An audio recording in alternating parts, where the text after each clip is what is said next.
So today we are doing a Q&A. I put up a little question box on Instagram. I was not expecting to get as many questions as I did. So I went ahead and wrote them down. That way, because I am filming on my phone, so I wrote them down so I'm able to see them still. As you saw in the beginning, we made our little coffee. So let's get into it. Okay, so let's do the easier ones first. One of the few that I did get was asking how old I was. I am 22. Yeah, there's not much to it. I'm 22 years old. I was born in the year 2003, so that makes me a Gen Z baby. One of the other ones that I got was, what gear/apps do you use to edit and film? Like I stated kind of in the beginning, I do film on my phone. I have a iPhone 16 Pro Max Pro, just Pro, I think, just Pro. I believe so. That's what I normally film on. And I accidentally got the phone that had less storage on it, and I have a lot, so I do struggle with filming sometimes, only because I run out of storage really quick. So I always have to like delete things, delete apps and stuff like that. So I wouldn't recommend getting the one that has the less storage. I think mine is like the 125 something, I don't remember. But I do remember them telling me towards the end, like, oh, this is a phone that has less storage than the one you have. And they had already set it up, and I felt bad, so I was like, just give it to me. I'll probably just end up trading. I'll probably just end up trading in later on, just to get one that has more storage. That way I'm not struggling as much. So yeah, and what I edit on is CapCut. I just use the CapCut editing, and it's not for YouTube videos, it's CapCut. For TikTok, it's also CapCut, or I just edit in the app. So that's what I normally edit on. It's pretty easy to navigate. I haven't found it difficult. I did get the CapCut Premium, so I'm able to have like cute little fonts and stuff like that. I'm able to like do other things that I noticed that I wasn't able to do on the standard version. So I would recommend it. It wasn't that much, honestly, and I'm barely on like the free trial for like the month and stuff like that. So yeah, so far it's been pretty good. So let's move on to the next question, and this one is kind of a fun one. It's, would you rather go without coffee or your phone for a week? And actually, I would say coffee, because my phone, I say I can live without my phone, but the thing is, I love to take pictures and videos of my son, and I feel like that's why I have no storage, because I feel like I need to be taking pictures and videos every second of his life. Every breath he takes, every breath he lets out, I feel like I need to be taking pictures and I need to capture it. So yeah, even my fiance can tell you how many pictures I have of just my son. I want to say because when we got my phone, the lady, we had to back up my whole like storage and my phone and everything, and it took, I'm not even kidding you, it took like 3 days in order for it to fully back up, only because I had over 9,000 pictures. And before my son, I didn't take that many. Like, I swear I barely had any pictures. But once my son came along, I just had to take all the pictures, and somehow I reached to 9,000, which is a crazy number. But I've deleted some, like some that are kind of the same and things like that. I've printed some out, like for our Colorado trip that we took not that long ago. We printed out all the pictures we took in Colorado, and that way I was able to delete a lot of them. That way it wouldn't how do you say it, take up as much space on my phone. Not only that, but I also bought like a USB-C that's meant to like plug into your phone, and I was able to save a lot of that stuff and save it on that USB instead. That way I'm able to delete more things and have more storage. That's how I was able to make this video. So yeah, let's move on to the next question. One that I got a lot was, how did you and Michael meet? And for some of you who are maybe not family or friends and you don't know, my fiance's name is Michael. We met in middle school. We did meet in middle school. We were, I wouldn't say friends, but we were part of the same friend group, more like acquaintances. We wouldn't really talk to each other, but rarely like say hi to each other. At the time I was in a different relationship, so there's that. That's how Michael and I met first, and we didn't really start talking until 3 years ago. He reached out first, and from there we started talking and we got along, and the rest is history. So yeah, and now we're engaged. So oh, I got here's a ring for you guys, so you guys can look at it. There's that too. A lot of I'm sure I'm gonna be filming a lot about like wedding content and stuff like that, because I am so excited. I've been looking at so many dresses on Pinterest, and they're so pretty, and I just can't decide on like what shape I would like. Not shape, but like what style, I guess you can call it. There's so many pretty ones and it's so hard to decide. But yeah, I'm so excited for that. Next question is, a scent you always gravitate towards to? And I would say I'm more of a floral, I'm more of a floral type scent girl. I don't really like the strong vanilla, cinnamons, things like that. Don't get me wrong, I really do like the vanilla scent, but sometimes it's just too strong for me, and I would rather grab a floral scent than something else, you know what I mean? So yeah, there's that. So moving on to the next question, which is, what does your typical day look like? And I had another one that said, what's your morning routine as a stay-at-home mom? And I want to say my typical morning routine would be, well, first of all, my baby, he falls asleep around 9 and he won't wake up till the earliest is 7 in the morning. So the earliest we're up is at 7, and from there I feed him. Well, first I change him and then I feed him, and while he's drinking his milk, because he's able to like hold his own bottle more now, so I have a little more time to move around and do things in the morning. Of course, he is supervised. I live in an RV. Like the couch I'm literally sitting on, the restroom is like 2 steps from here, so I'm able to see him while he's eating. I'm able to brush my teeth, do all those things in the morning. From there, we don't usually do much. I like to read my Bible and do my morning Bible study, devotionals, and stuff like that. And for Levi, while I do that, so he can stay entertained, I put him Veggie Tales.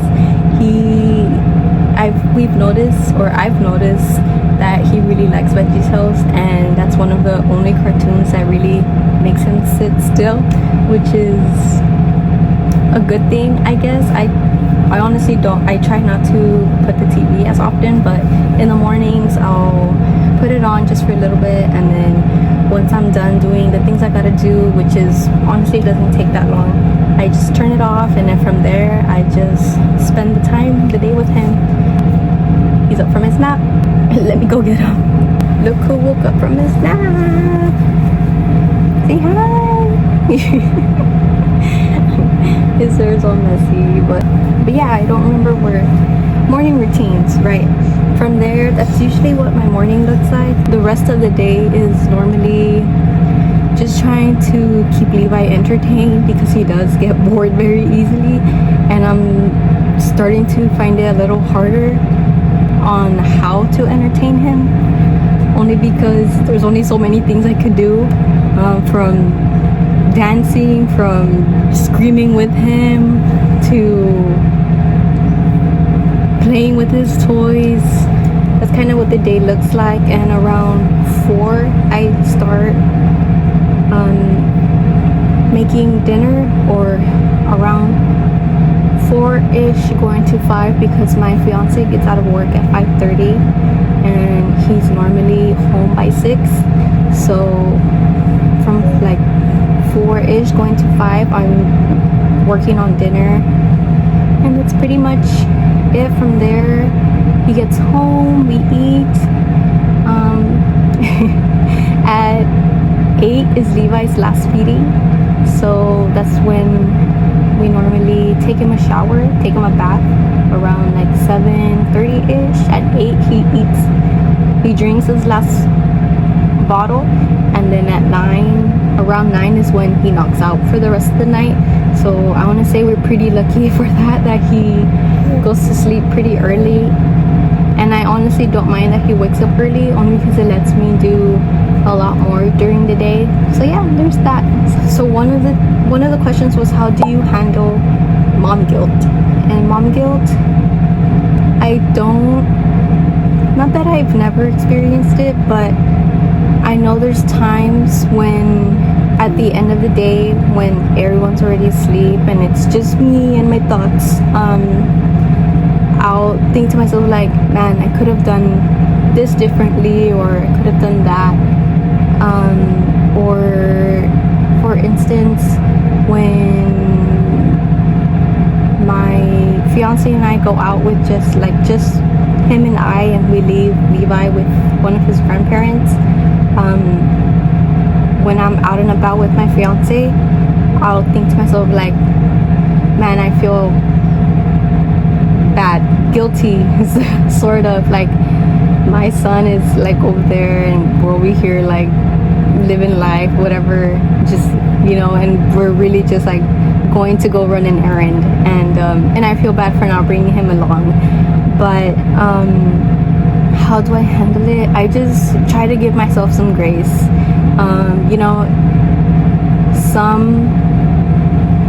Everyone deserves a little break, even if it's for an hour.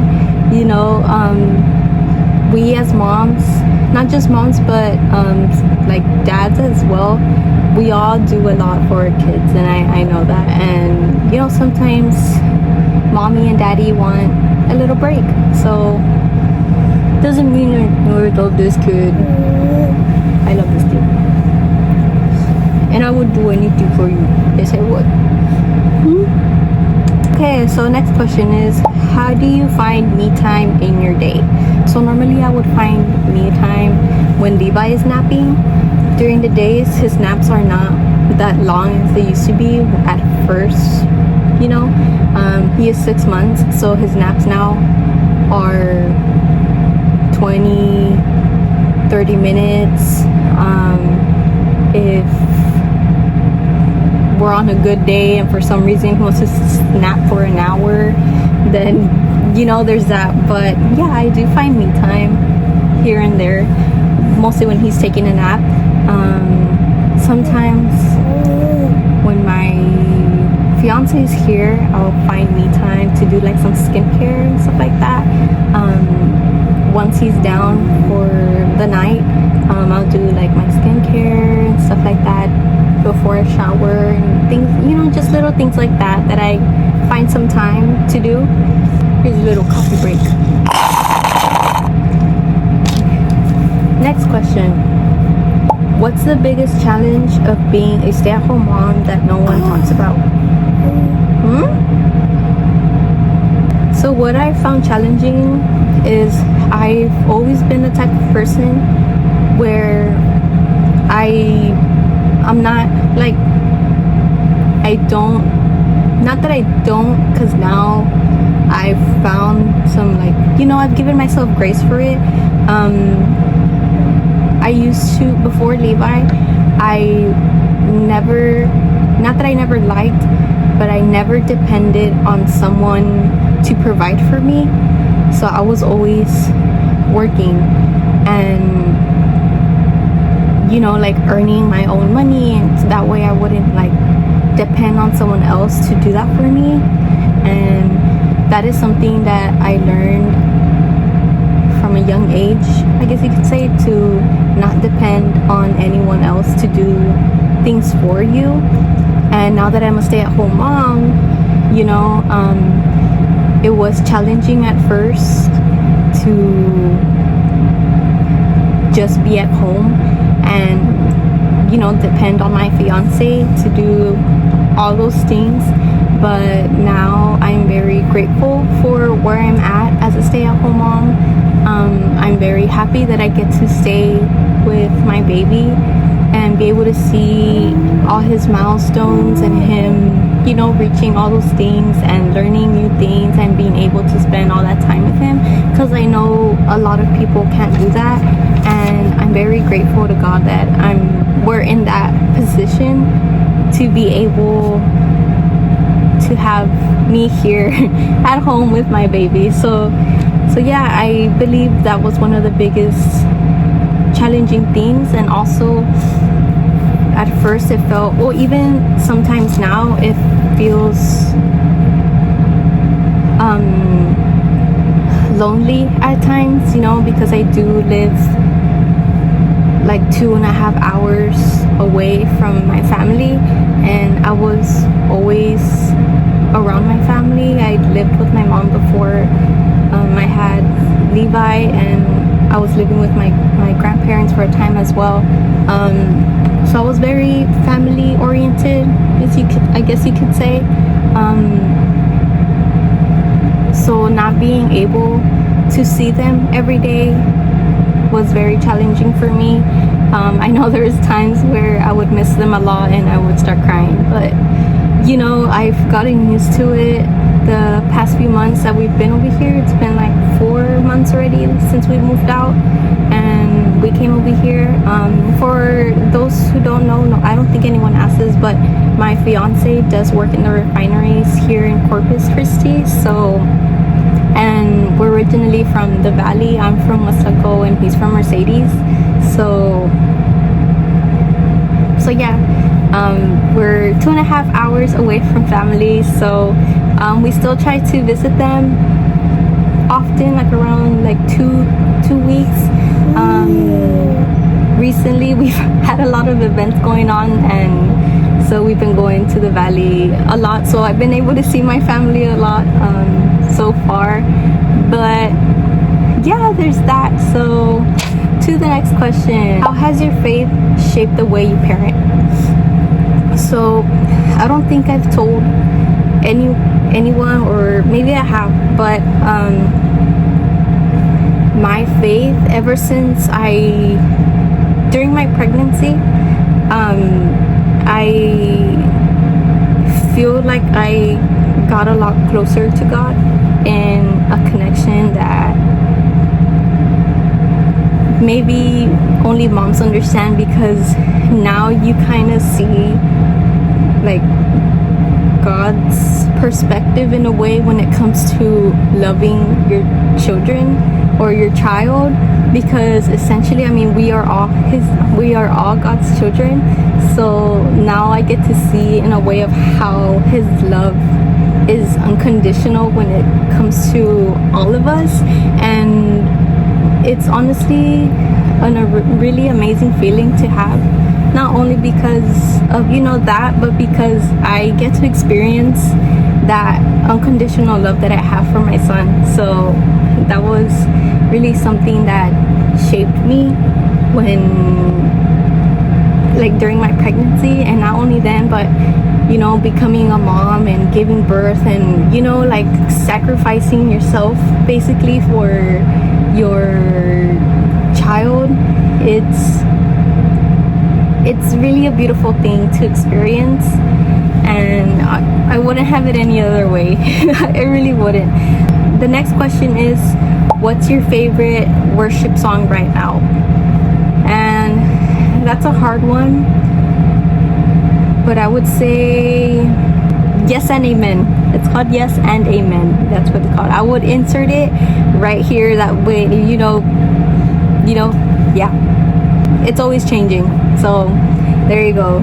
So the next question is, how do you teach your son about God in everyday life? And he's still very young, very little. He's only 6 months, but he is, like growing and stuff like that. So his little brain's like a sponge, so he's absorbing. So I like to put for him like Christian baby songs and stuff like that, and I think it's on YouTube. It's called Listener Kids, Listener Kids, I believe. They make a lot of Christian music for kids, and they have like little videos to them and stuff. So that's what I like to put on for my baby, like during the day, stuff like that. Also have them watch Veggie Tales, because it is centered around God as well, and it teaches them like life lessons and things like that, like in a fun way. And not only that, but I used to watch Veggie Tales as a kid, and I really loved it. So I was like, why not put it for my son? So there's that. That's how I try to center it more around God. I also have a lot of little prayer books that I'll read to him during the day. He seems to like it, so a win is a win. Okay, so that was the last question that I had. If you have any more questions, don't be scared. Drop them in the comments down below.